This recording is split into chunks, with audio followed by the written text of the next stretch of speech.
Well, me and Jake have been lucky to nick a couple of bites up till now. I just lost one a few minutes ago. But Gary, I know you've got a few questions, especially about arriving at new waters. You know, you've come here, there's a few things in your mind, things that you could do differently, things that you could do from the start. Go on, fire away. Absolutely. No, it's a very new venue for me. You know, it's the first time I've actually been here. I've been actually doing a little slight bit of research on the internet. I know nothing about this water at all.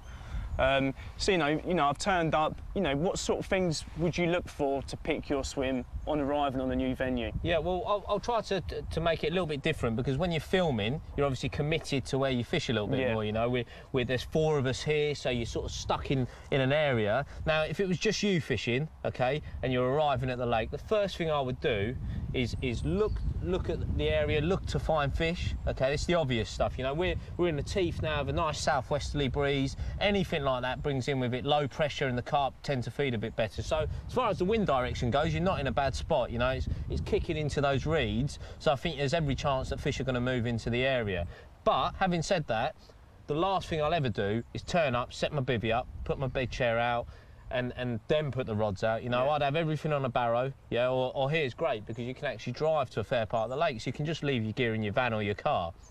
So have a look, get some hook baits out. You know, we've looked at Jake, he loves using solid bags. That's a great starting approach, because you're not putting loads of food out, you know, because you can always put it in, you can't take it out. So I'll always go in gingerly, maybe single hook bait, a little bit of bait, and just wait and have a look, see what you see. Just one other quick thing. I'd like you to come and have a quick look at my rigs. Yep. Just sort of see if we can have some final touches and maybe adjust them just a little bit. And hopefully I can maybe nick a bite just like you have.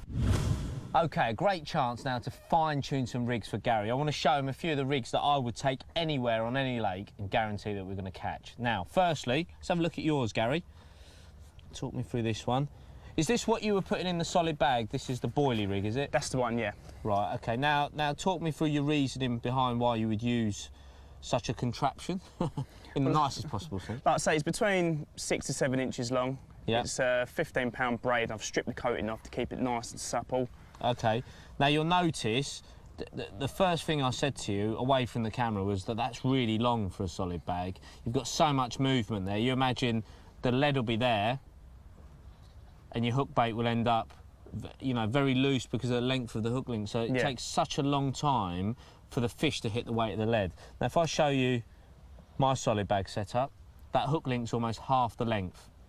Yeah, I've got the drop-off inline system, the whole lot goes in the bag, and look at the difference, you know, I have a little bit of foam often on the hook point in the bag, so once the bag melts, the bit of foam will lift the hook up, it'll melt, and it'll just sit there with the hook bait cocked on the bait. So as the fish sucks it, look, goes into a mouth, you know, if you think of it as like a 20, 30 pounder, that's straight in there and they're hitting the weight of the lead, and that's the difference. And the actual rig itself, what's that one?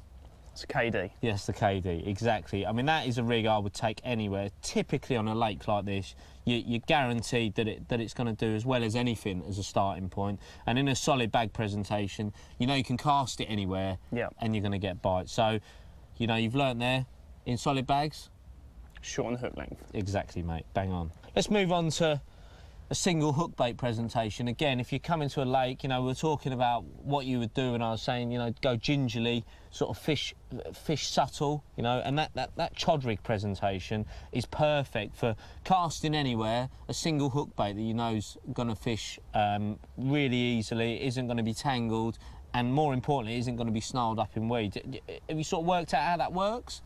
Yeah, like I say, you've got quite, you know, you've got a very buoyant bait here, so obviously as the lead hits the water, the buoyancy of the bait sort of slides up the line. As the lead's penetrating into any debris or weed. Just sort of plugs in, and that just sits just nice and pretty, just above any sort of uneven debris as such. Exactly. I mean, it is a crude presentation, you know, there's no doubt, but what it is very good at is ensuring your rig's out there fishing effectively for you 100% of the time. So, you know, when you said you turn up, what do? Get one of them out there, a solid bag on another rod, and you're fishing well, you're fishing effectively, you know, with a fluoro bait there.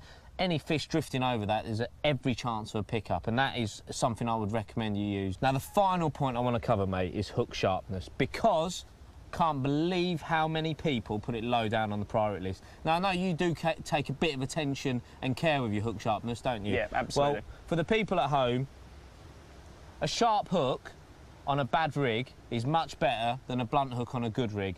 But, you know, always test them. What you're looking for is like a wasp sting. That's how Darryl Peck and I describe it. It's like a wincing feeling, you know, and if it isn't doing that, it isn't sharp enough. You know, you want that hook catching your nail, yeah, every time. See, that's just grabbing the nail.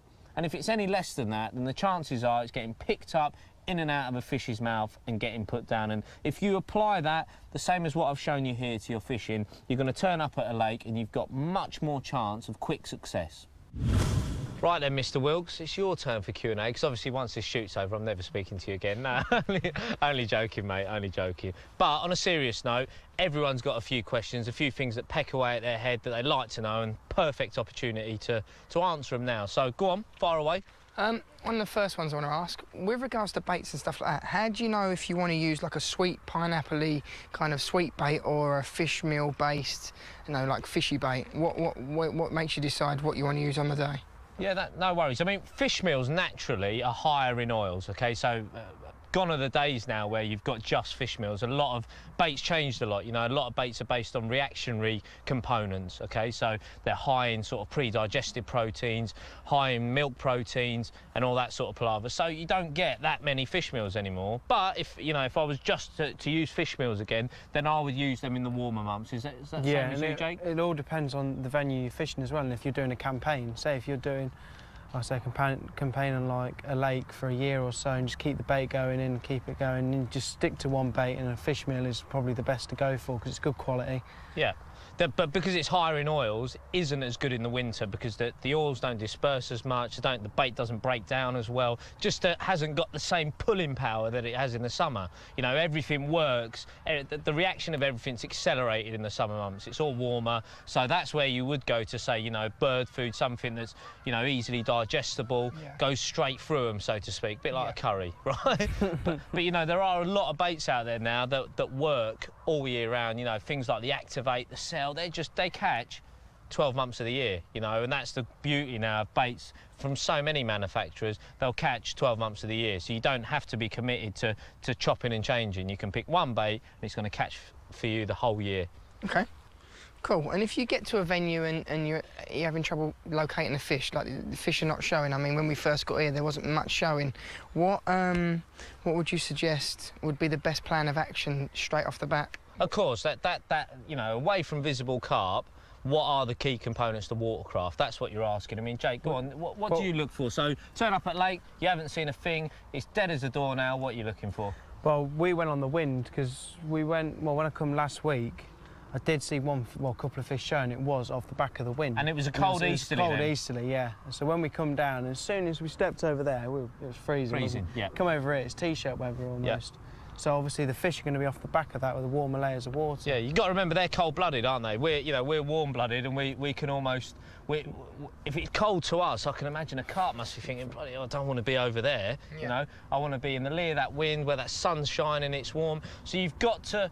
You've got to put yourself in the position of a carp sometimes. If you turn up at lake, you haven't seen anything. But look at this one. You know, you've got dotted islands everywhere. There's humps and bumps, all sorts of features. Okay, so think right. This looks a good area, it's the back of the wind, but we're lucky, the wind's turned.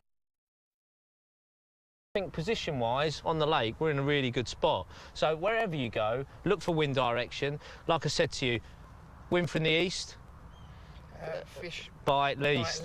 That's it, yeah. So follow that as a rule. That's especially true in the colder months as well. You know, fish will be on the back of an easterly wind. When the southwesterly blows, it is very likely that they'll get on it. You know, you can get in that teeth of that wind, and you're going to catch carp. The other thing is, I've never turned up at a lake where I've not been able to find a clue as to where they are. And, you know, often, Jake, you know, if it goes flat calm, just look, you know, you see bubbles come up. Or a nose, even just a flick of a tail sometimes. Like you see it, some anglers say, have you seen anything to show? And they're like, no. You see no? Yeah. And then you see like a flick of a tail or something, that's just little signs. They're not always going to come lumping out for you. Yeah. Just remember, east is least. Yeah, that's it. That's important. Okay. Well, there you go. A few tips for John that I hope is going to go and catch him a few more carp. It's been a real hard slog. I've had this rod on the far margin, the same rod that I lost one on yesterday. And I decided this morning not to recast it. I was really happy with where it went. I've just left it there, trickled some chop boilies over the top of it last night and just left it, and it's saw a bit of activity there, a bit of bubbling this morning, and I thought that got to be carp, but nothing had happened, and then just out of the blue it's ripped off. And like I say, with all these gravel humps and bars and weed, you're panicking as you're bringing the fish back over them, just hoping that it doesn't cut off, because there's a lot of sharp gravel in gravel pits, believe it or not, and there's all sorts of mussels and stuff, so you need to keep your rod tip high as you bring the fish back. And the nerves are jangling now, because it's been a real hard slog for the boys. John lost one last night, really unlucky.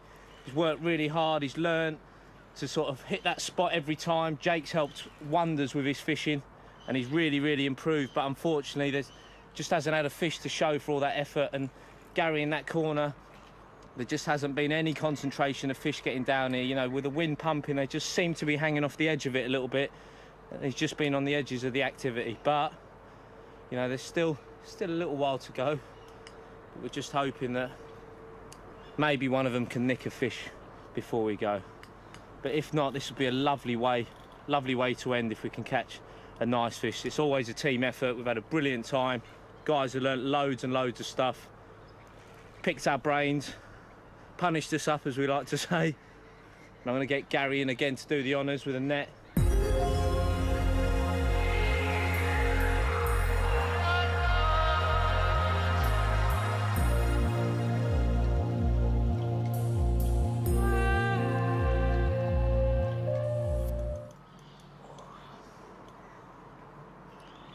Fishing everything locked up on that far margin, so it could only pull up tight. So he's got him angry. He's doing all of it doing all the fighting in the margins now. Go on, Greeny, son. Coming closer. That's in. Lovely. In the net. What a way to end. Well, what a cracking way to end the show. A lovely upper double. Couldn't help herself to one of those big uns, but very welcome nonetheless. John, Gary, think you learnt plenty? Absolute loads. Good, good. John, what about you, mate? Casting's improved, hasn't it? Yeah, much better at casting, feeling the lead down, a few bits and bobs. Really, really happy, had a great time, so thanks very much. Great stuff. But from us, there's not a lot more to say. See you next year, and thanks for watching. See you on the bank sometime.